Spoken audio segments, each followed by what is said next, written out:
A paz de Cristo, meu amigo, meu irmão, gostaria de estar convidando você nessa hora para junto podermos estar fazendo mais uma videoaula da revista Palavra e Vida da Convenção Batista Fluminense, revista essa de jovens e adultos, edição 87. Multiplicando discípulo, o legado de Paulo a Timóteo. O autor dessa edição é o pastor David Pereira de Freitas. Estamos estudando a 10ª lição. O título é Instrumentos de Honra nas Mãos de Deus. O texto base é 2 Timóteo 2, 14 a 16. Antes de nós entrarmos na introdução do estudo, quero aqui estar lendo o texto base, né? Somente 2 versículos, e depois nós estaremos fazendo uma breve oração. Pai querido, Deus eterno, amado, Criador do céu e da terra, obrigado, Deus, por mais uma oportunidade que o Senhor nos dá de estar fazendo essa videoaula. Dê-nos conhecimento, sabedoria, entendimento na sua palavra, para que possamos, Senhor, ter em nossa mente um propósito, ó Deus, de levar a Tua palavra ao coração daqueles que necessitam ouvir. Abençoa os ouvintes, abençoa a todos, toma todos nas Tuas mãos. Ajuda-me, ó Deus, ilumina a minha vida, ilumina o meu coração, para que sempre tenha uma palavra de esperança para aqueles que necessitam. Em nome de Jesus. Amém. Então, irmãos, estamos estudando a 10ª lição, Instrumentos de Honra nas Mãos de Deus, é o título. Já temos lido o versículo, orado, e agora vamos falar sobre, fazer aqui, algumas perguntas para, se possível, nós estarmos respondendo de acordo com o estudo que nós teremos essa semana. Tem evitado discussões inúteis que enfraquece a minha fé? Segundo, o que significa na prática purificar-se para ser um vaso de honra? Tenho corrigido os outros com humildade e desejo de restauração? Isso aqui é algumas perguntas que nós tentaremos, assim responder ao longo desse estudo. O objetivo do estudo é despertar o discípulo para a necessidade da pureza na vida, do compromisso com a verdade e da mansidão no testemunho, a fim de que se torne um instrumento útil nas mãos de Deus, preparado para toda boa obra. Tive a curiosidade aqui de pesquisar, irmão, de o que é a honra, O que é a honra? Honra significa reconhecer o valor, a dignidade e a autoridade de alguém. Vindo do hebraico kavod, que também pode ser traduzido como peso, glória ou aquilo que custa. Honrar uma pessoa e valorizá-la e tratá-la com respeito, enquanto honrar a Deus envolve reconhecer a sua majestade e autoridade suprema. Então, esse é o objetivo, Reconhecer a majestade de Deus e a autoridade suprema, a supremacia do nosso Deus. A introdução diz assim: a vida cristã não é apenas uma caminhada pessoal de fé, mas uma formação contínua do caráter para que sejamos úteis no reino de Deus. Para que possamos ser úteis no reino de Deus, nós sempre temos que estar em contínuo, trabalhando a nossa santidade, a purificação. Assim, o discipulado não tem como objetivo apenas o crescimento pessoal, mas a formação de servos que tornem instrumento eficaz na mão de Deus. Então é necessário que para que nós sejamos esse instrumento de formação de novos líderes, que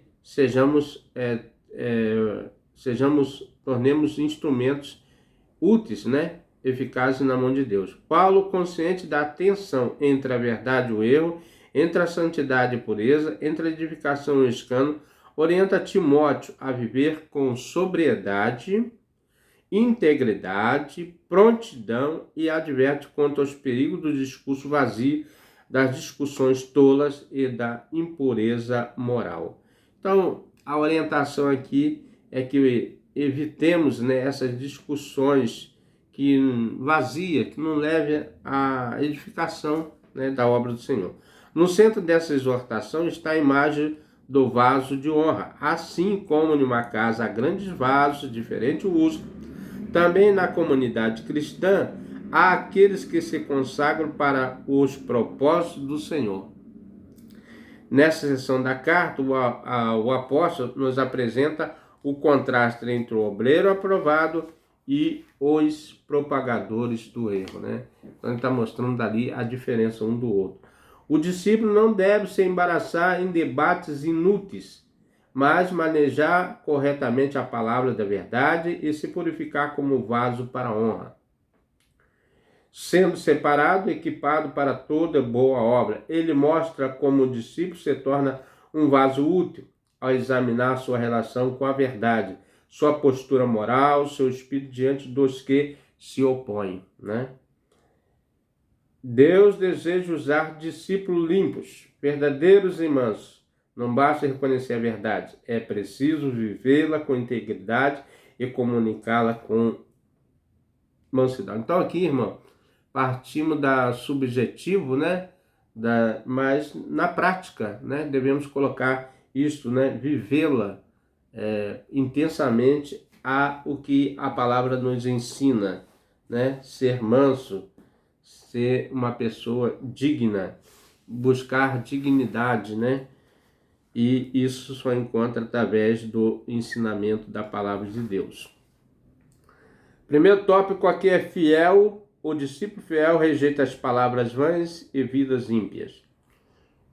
O contexto aqui é 14, 19, né? 14 a 19. Um dos temas centrais das epístolas, das cartas pastorais, é o combate à apostasia. Nós já falamos sobre o que é apostasia, né? Apostatar é quando você renega a sua fé em Cristo, né? E a repreensão dos falsos mestres, após usar a figura do soldado, do atleta, do lavrador. Essas metáforas, né?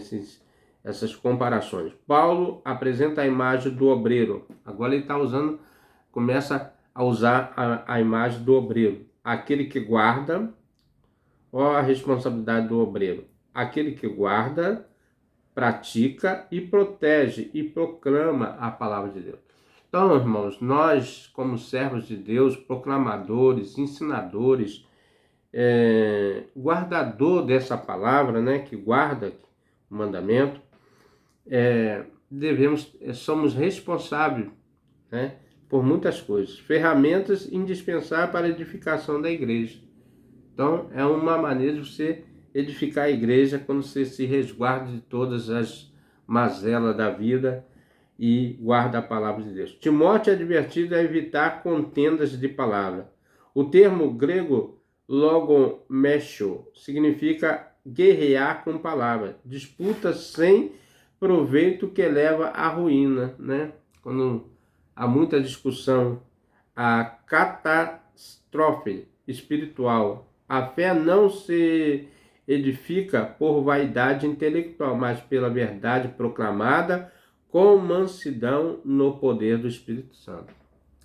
Não é pela leitura, não é pela sabedoria humana, mas é pela obra do Espírito Santo, né? O verdadeiro obreiro deve manejar bem a palavra da verdade. Então nós temos aqui, né, essa poderosa arma que é a Bíblia Sagrada. Ela é usada para dissipar toda a potestade das trevas, das operações das regiões celestiais. Ela combate o pecado, o mal, né? Tudo que venha a trazer perigo ao homem e à nossa fé cristã, né?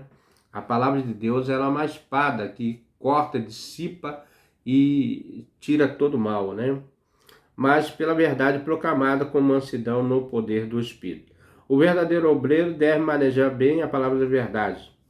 O verbo ortomeio remete a cortar com linha reta, como um artesão preciso. Isso exige estudo sério, fidelidade ao evangelho, rejeição das interpretações distorcidas, né? Então, é muito necessário, quando nós manusearmos bem a palavra da verdade, ser fidedigno ao texto que a Bíblia nos remete, ao ensinamento que ela nos remete, né? E é através dela que nós somos libertos, né? Conhecereis a verdade e a verdade vos libertará. Examinando as Escrituras e cuidar ter nelas a vida eterna. Então são elas que nos dão direcionamento para onde nós devemos ir. A fidelidade do Evangelho, a interpretação. O termo dokimos, aprovado, era usado para o ouro purificado ou pedras aprovadas para a construção. Em contraste com a dokimostasos, reprovado, essas palavras são gregas, né, irmão? Talvez eu não esteja pronunciando aqui corretamente, então, irmão, não leve em conta, né? Porque eu não estudei grego, eu estou lendo de acordo com o que está escrito aqui no texto, né? Mas vamos assim. Assim o servo de Deus deve ser genuíno, íntegro, purificado, provado, aprovado, primeiro diante do Senhor e depois diante dos homens, né? Primeiro diante do Senhor nós devemos ser provados, depois diante dos homens. Paulo cita Emineu e Fileto como exemplo de falsos mestres. É interessante que já nessa época já tinha muitos falsos mestres. Falsos mestres não é da agora, né? Até quando começou o cristianismo, muitos levantou-se, né, com filosofias, ensinamentos, mas o que permanece mesmo é a palavra de Deus, os ensinamentos do nosso mestre. Mas reafirma, o fundamento de Deus permanece firme. Então é esse fundamento, né? Eu quero ler aqui. Todavia o fundamento de Deus fica assim firme, tendo este selo: o Senhor conhece os que são seus, e qualquer que profere o nome de Cristo aparte da iniquidade, né? Então qualquer pessoa que crê em Cristo deve se abster do pecado, né?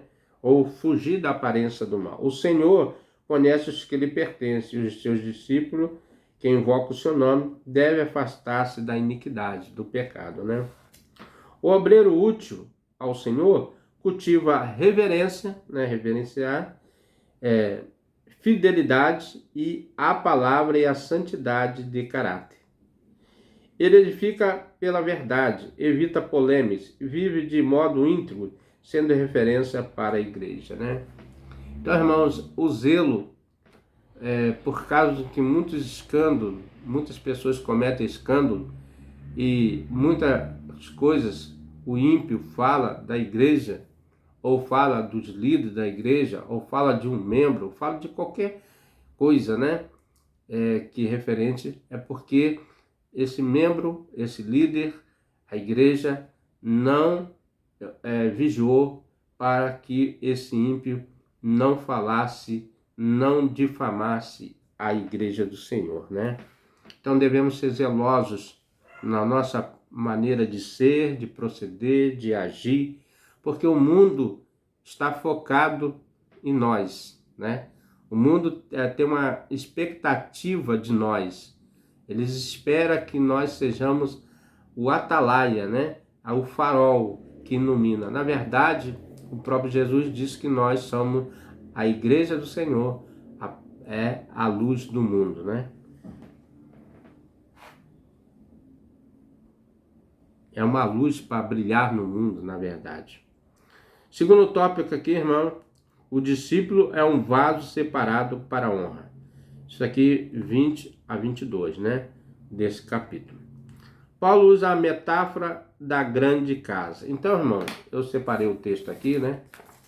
E o que é uma metáfora, né? Metáfora é uma figura de linguagem que é usada uma comparação. Então, Paulo está usando uma comparação implícita entre duas coisas diferentes, atribuindo uma qualidade uma à outra, sem usar palavras como ou tal qual. Ela transfere o significado de uma palavra para outra, criando uma relação de semelhança para expressar ideias de forma mais criativa e enfática. Por exemplo, dizer ele é um touro usa a força do animal para descrever a força de uma pessoa, né? Então, esse é uma metáfora, é um ensinamento quando, na verdade, que usa uma linguagem figurada, né? Então, aqui está usando a linguagem de uma grande casa, né? Uma grande casa, irmãos, tem muitos vasos, né? Tem muitos utensílios, né? Dentro desse utensílio da sua casa, tem coisas valiosas e tem coisas que não são tão valiosas, né? Talvez estão até ali para enfeite, né? Na verdade, né? Que eu considero representar a igreja visível, né? Ele usa para representar essa igreja. Nela há diferentes vasos de ouro, de prata, representando crentes fiéis, né? Os mais valiosos, né? E de madeira e barro, representando infiéis e hipócritas, que não consiste a prova do fogo. O ouro, a prata, eles são refinados na fornalha, no fogo, né? Enquanto a palha e a madeira ela vira cinza, porque ela vai ser provada a sua matéria e ela vai ser consumida e virar cinza, né? Então por isso que ele usa essa metáfora, né, muito bem empregada, né, com a palha e a cinza, para falar de que no final essas pessoas não vão permanecer, mas sim aqueles que são valiosos para Deus, que são os vasos de honra, né? Assim existe vaso para honra e para desonra.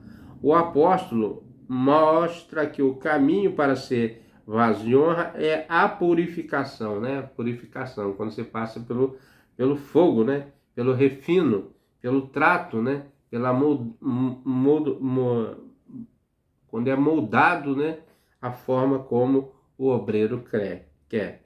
O termo que indica é uma limpeza contínua e radical.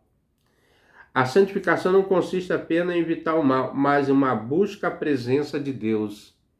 Aqui vale, irmão, uma máxima, né?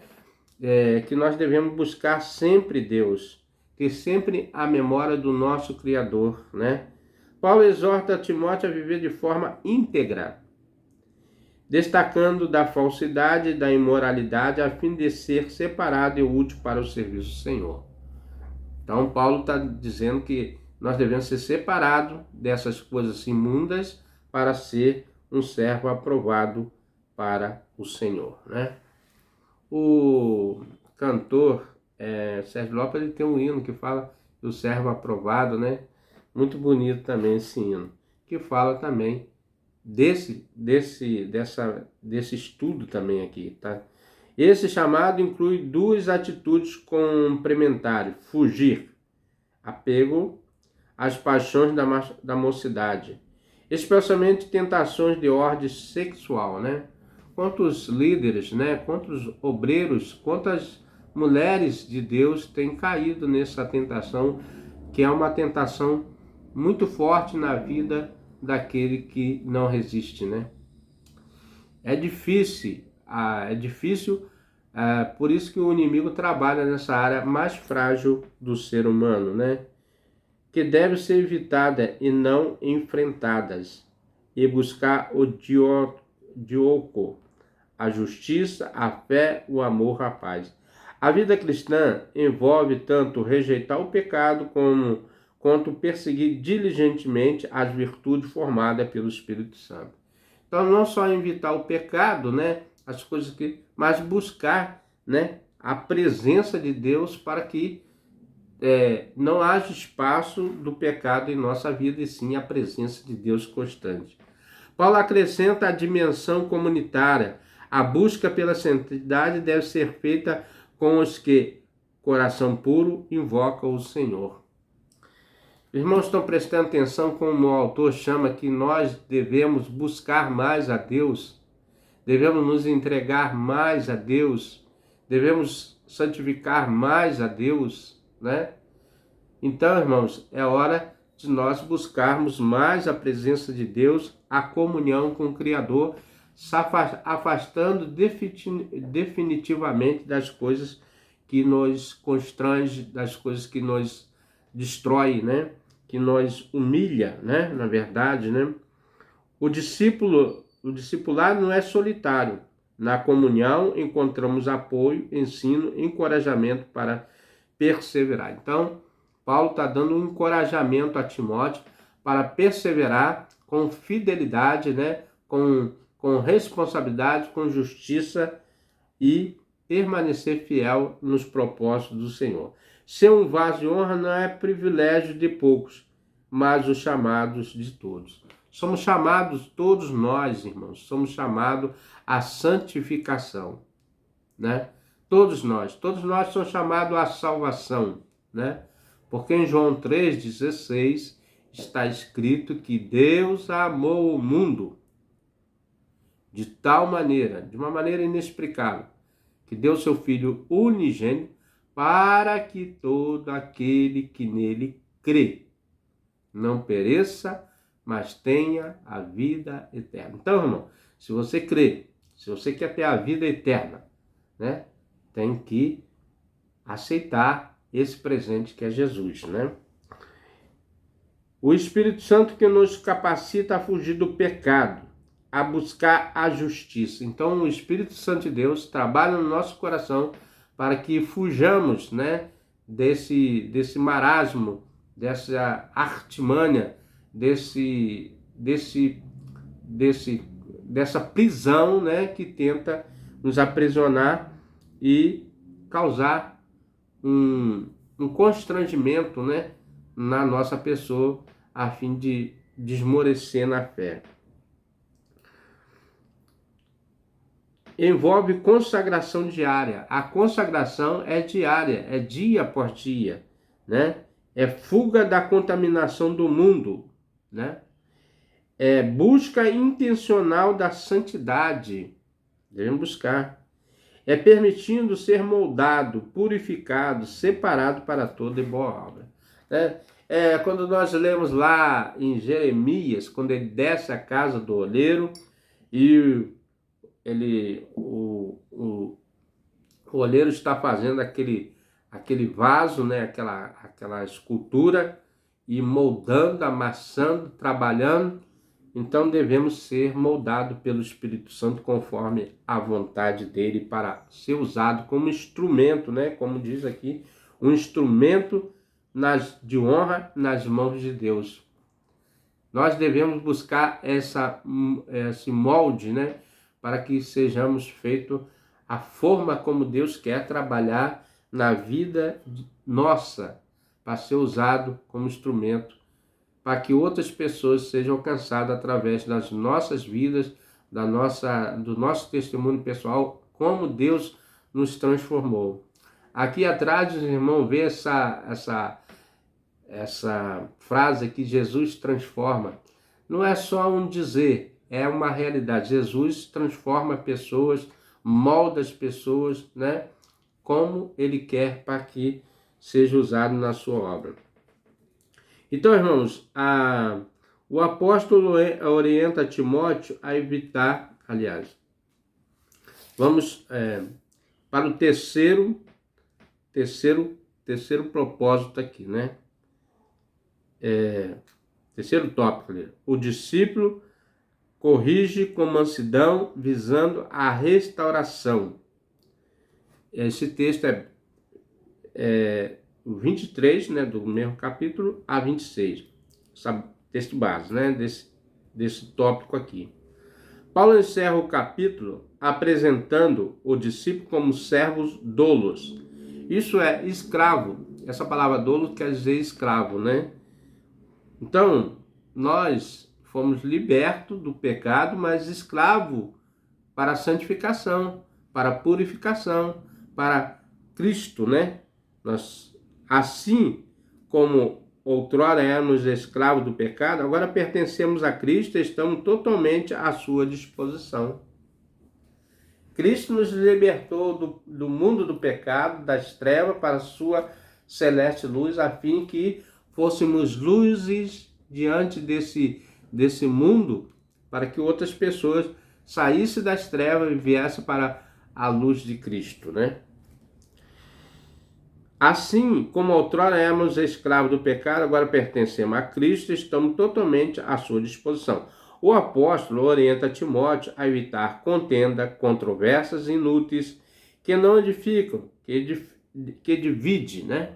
Então, essas intermináveis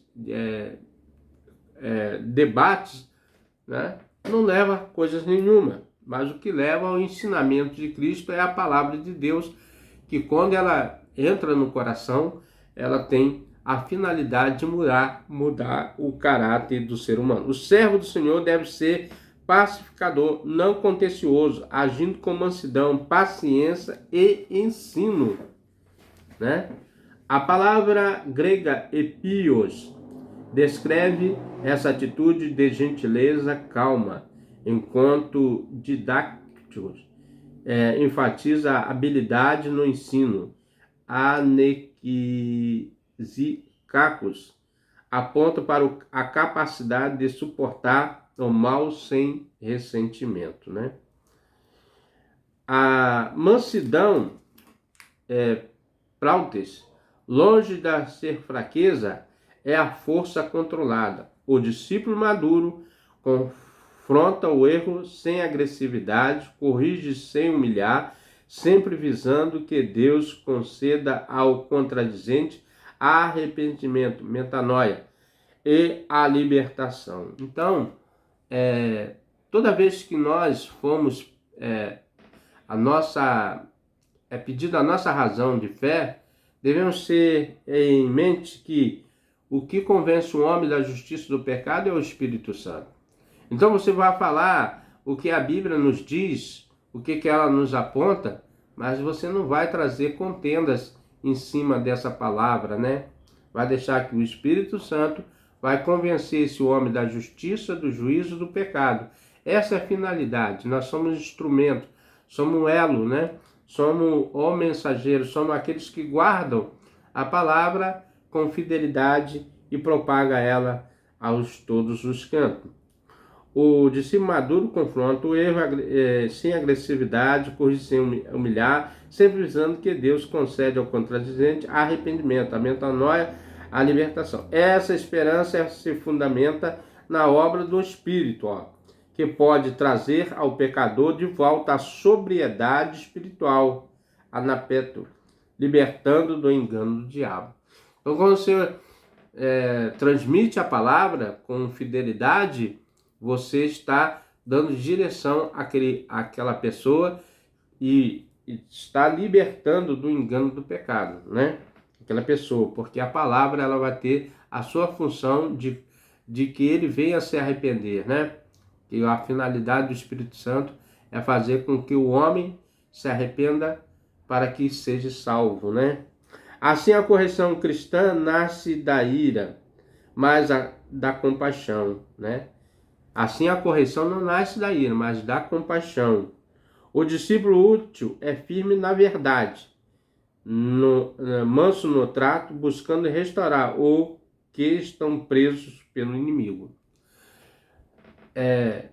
Quando nós vamos evangelizar, quando nós vamos transmitir a palavra, né, nosso maior intuito, né, é que aquela pessoa ao ouvir, ela entenda e aceite a mensagem que foi transmitida, né?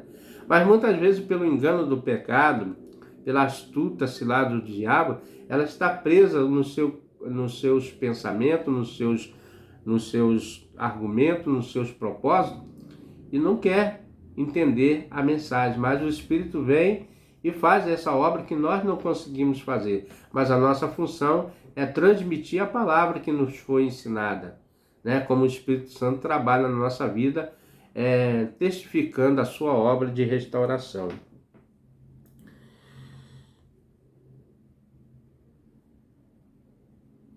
O discípulo útil e firme à verdade, manso e trato, buscando restaurar o que estão presos no inimigo. Seu alvo não é vencer discussões, mas ser instrumento de libertação e reconciliação, né? A palavra que nós temos é que, ao transmitir você aceitar, meu amigo, meu irmão, é que você é reconciliado, né?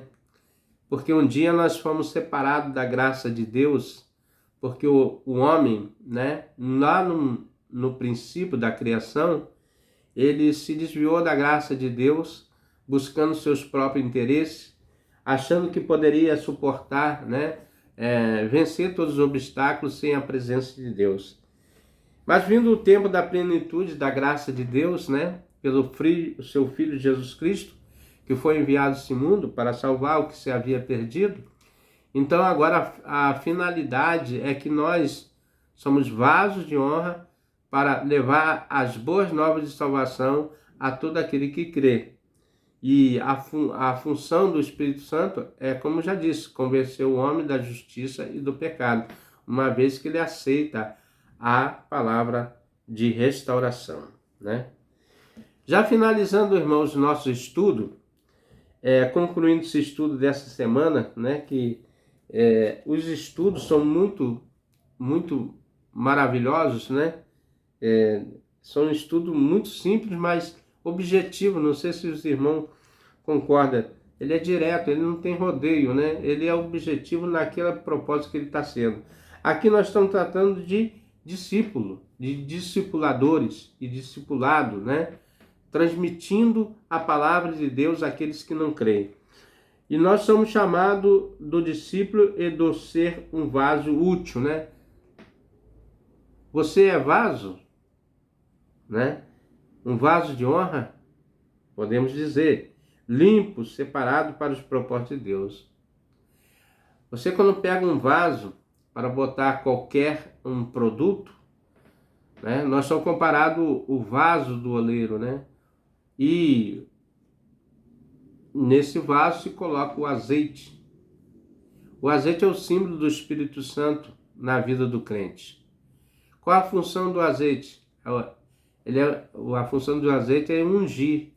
Então o Espírito Santo é o que nos unge, que nos separa, que nos molda e trabalha para que sejamos um instrumento de valor na sua mão. Essa honra, porém, exige um caminho de santificação, né? Buscar a santificação, sem a qual ninguém verá a Deus. Nós devemos buscar a santificação. Rejeitar o erro. Irmãos, quantos líderes, né, têm se enveredado pelo caminho do erro, né?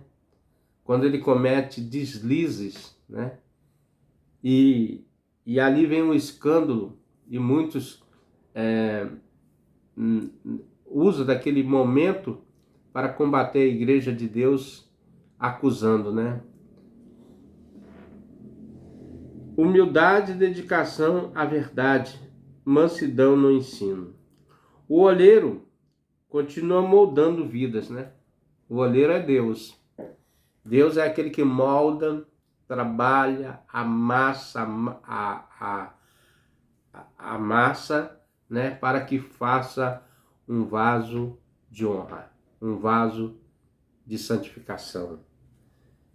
Deus quer te usar e me usar nessa sua seara para alcançar vidas que ainda vão ser salvas, né? Deus ainda não terminou a sua obra de restauração. Ele depende de mim e de você. Porque Deus poderia fazer, mas hoje ele usa os seus vasos para cumprir a sua palavra, né? O oleiro continua moldando vidas. O reino de Deus precisa de discípulos preparados para toda boa obra.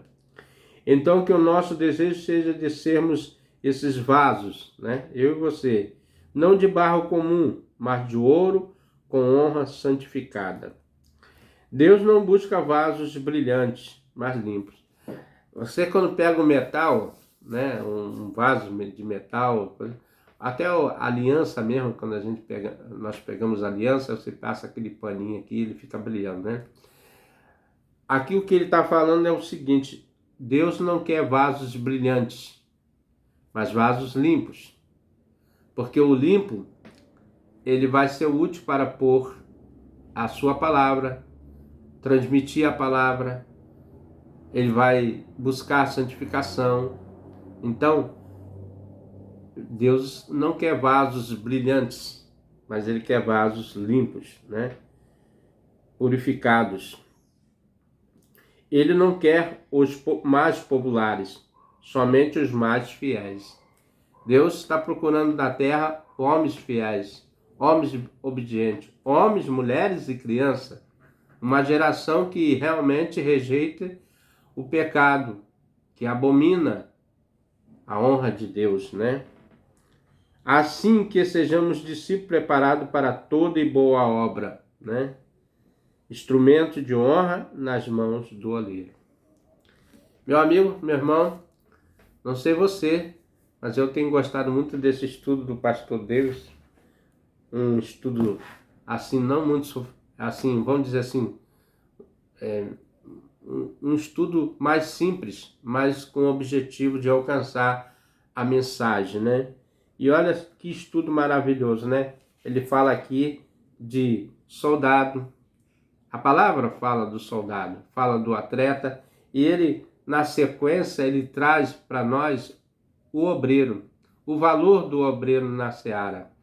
Eu e você são esses obreiros que Deus busca em todo canto da terra para anunciar e propagar a palavra da verdade. Almejamos ser obreiros de valor, né? Vamos estar orando, agradecendo a Deus, agradecendo pela vida desse querido pastor, o pastor Davis, né? Agradecendo pela Convenção Batista Fluminense que tem disponibilizado essas revistas, né? E agradecer a você, meu irmão, meu amigo, que tem sempre estado aqui conosco, nos prestigiando e abençoando também outras vidas quando você deixa o seu like, quando você compartilha, quando você comenta. Tudo isso nos ajuda e ajuda também o reino do céu. Vamos orar, né? Vamos agradecer a Deus. Pai, mais uma vez, viemos através desse meio de comunicação, a oração, pela qual o Senhor nos ensinou que devemos buscar a Ti pela oração, buscar, Senhor, na vigilância, buscar a Ti pela santificação, pela purificação, pela separação do mundo corrupto e corruptores, ó Deus. Senhor, muito obrigado pelos seus servos, que nos traz ensinamentos direcionados para a nossa vida, que transforma as pessoas. Obrigado pelo Espírito Santo, que está conosco todos os dias da nossa vida, que nos auxilia, que nos direciona, ó Deus, naquilo que o Senhor quer nos usar. Então, Pai, abençoa os nossos irmãos que sempre estão conosco nesse canal, acompanhando o estudo, e aqueles que ainda também não se inscreveram, mas por algum momento, ó Deus, pararam nesse canal, que o Espírito Santo dê a direção, dê o ensinamento, dê a proteção, ajuda, Senhor, a ter entendimento da sua palavra, aquilo que eu não consegui transmitir, mas que o Teu Santo Espírito, ó Deus, faça a sua obra e conclua a obra que o Senhor um dia começou. Sim, ó Deus, obrigado pela sua bendita palavra, essa palavra que nos transmite fé, força e nos capacita, ó Deus, dia a dia a permanecer firme na rocha que é Cristo Jesus. Ó Deus, muito obrigado, ó Deus, pela tua palavra que chegou até ao nosso coração e tem nos mantido fiéis, ó Deus, de pé na sua presença, porque ela é fiel a cada um de nós. Ainda que nós não sejamos fiéis, mas ela permanece fiel. Ó Deus, muito obrigado por tudo. Obrigado pelo teu filho. Obrigado, ó Deus, e ajuda-nos, ó Pai, a caminhar sempre na sua direção. Em nome de Jesus, que eu quero te agradecer para todos sempre. Amém e amém. Então, meu irmão, meu amigo, chegando mais um final desse estudo, se você tem gostado dos nossos estudos, venha conosco. Até o próximo estudo, se assim o nosso Deus nos